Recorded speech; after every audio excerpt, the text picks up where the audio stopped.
Tu étais comme un père dans le football à mes yeux. Tu mérites toutes ces récompenses que tu as reçues car tu es un fantastique manager, une fantastique personne, le numéro 1. Il y a un souvenir de nous que j'ai toujours chéri davantage que les autres. Mon père était malade, à Londres. Il était à l'hôpital, dans le coma. J'ai eu une conversation avec toi et j'ai dit « Coach, je ne me sens pas bien. » Nous étions dans un moment crucial de la Ligue des Champions et j'ai dit que ça n'allait pas et qu'il fallait que je voie mon père. Et c'est alors que tu as dit « Cristiano, tu veux partir un jour, 2 jours, une semaine? Tu peux y aller. Tu vas me manquer ici car tu es important pour l'équipe. Mais ton père, c'est la priorité. » Lorsque tu m'as dit ces mots, je me suis dit « Ce gars est incroyable. C'est mon père du football. Tu es un coach génial et avant tout, une magnifique personne. Tu m'as appris tellement de choses sur et en dehors des terrains.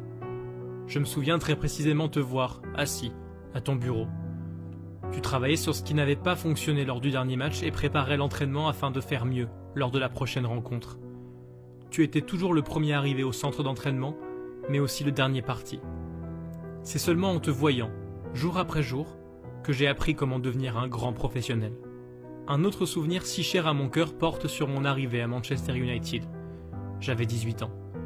Je suis venu te voir, te demandant si je pouvais porter le numéro 28, et tu as répondu « Non, ici, tu porteras le numéro 7. Tu ne le mérites pas encore, mais bientôt, ça sera le cas. Tu montreras ta valeur car tu es un joueur fantastique. » Avec cette phrase, tu as mis énormément de pression sur mes épaules. Mais cela a toujours été fait d'une bonne manière, afin que je devienne un meilleur joueur, une meilleure personne.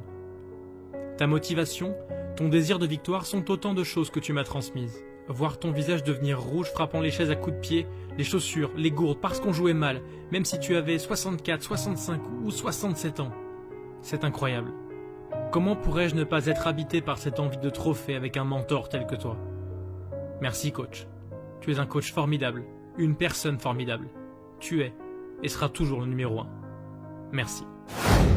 Quand je pense au passé et à toi en tant que jeune garçon de 17 ans qui arrivait à Manchester United, je vois comme tu es devenu une belle personne, mais aussi un sportif incroyable. En tant que joueur, tu es costaud. Les gens répondent à la question du meilleur joueur du monde par Messi. On ne peut contredire cet argument. Mais le truc te concernant, Cristiano. Le truc, c'est que tu pourrais jouer pour Millwall, QPR, Doncaster Rovers ou n'importe où que tu mettrais des triplés. Je ne pense pas que Messi puisse faire ça. Tu as les 2 pieds, tu es rapide, fort dans les airs et tu es courageux. Messi l'est lui aussi, mais je pense que Messi est avant tout un joueur du FC Barcelone. Tu es le joueur le plus talentueux avec lequel j'ai travaillé, Cristiano. Tu as dépassé tous les joueurs de l'histoire de Manchester United. Seuls Paul Scholes et Ryan Giggs pourraient être comparés à toi à leur époque, mais aujourd'hui, c'est uniquement parce qu'ils ont joué au plus haut niveau pendant 2 décennies. Mais ce n'est pas assez pour être à ton niveau à toi, Cristiano. Cela a été un plaisir immense de te rencontrer, de travailler avec toi et de t'avoir vu progresser jusqu'au footballeur que tu es. Je veux te dire à toi, à ta mère, toute ta famille et tes enfants, bravo.